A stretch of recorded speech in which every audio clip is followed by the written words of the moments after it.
থাকি, তাহলে আমার সাথে সরাসরি ওয়ান টু কথা বলতে আপনার কাছে আসতে চাইছিলাম। ক্যামেরার সামনে আপনি কি হিরো হতে আসছে? না না না স্যার, তাহলে হয়েছে আমি টাকাটা আমরা দিয়েছি আপনার কাছে 20,000 আসতে টাকা। চাইছিলাম। এখন আমি বলি, স্যার। আমি স্টাফের কাছ থেকে শুনেছি, হ্যাঁ। উনি বলতেছেন টাকাটা একটু সন্দেহজনক।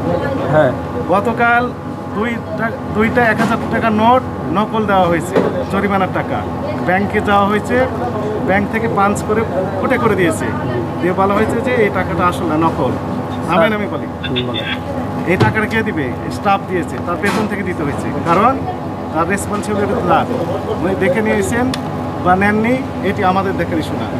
ব্যাংকের ট্রেজারিতে যখন জমা হবে, ব্যাংকের কর্মকর্তারা এগুলো দেখে নেন যে আসলে নকল। যদি নকল হয় তাহলে ওটা পাঞ্চ করে দিয়ে বলেন যে এই টাকা চলবে না। স্যার, এটা কি এই টাকা যিনি স্যার, এটা কি তাহলে কি নকল? নকল বলা হয়নি আপনাকে। তাহলে উনি নেয় নেয়, আমি বলছি যে স্যার এই টাকাটা কি খারাপ? আমি তো আমার বক্তব্য তো আপনি শেষ করেননি, আপনি হইচই করলেন কেন ভাই? বুঝতে করি নাই, আবার উনি কথা বলছে, আমি বলছি আপনার কথা স্যারের কাছে আমি যাই যে টাকাটা আমি বলছি, উনি বলছে যে লাগবে না।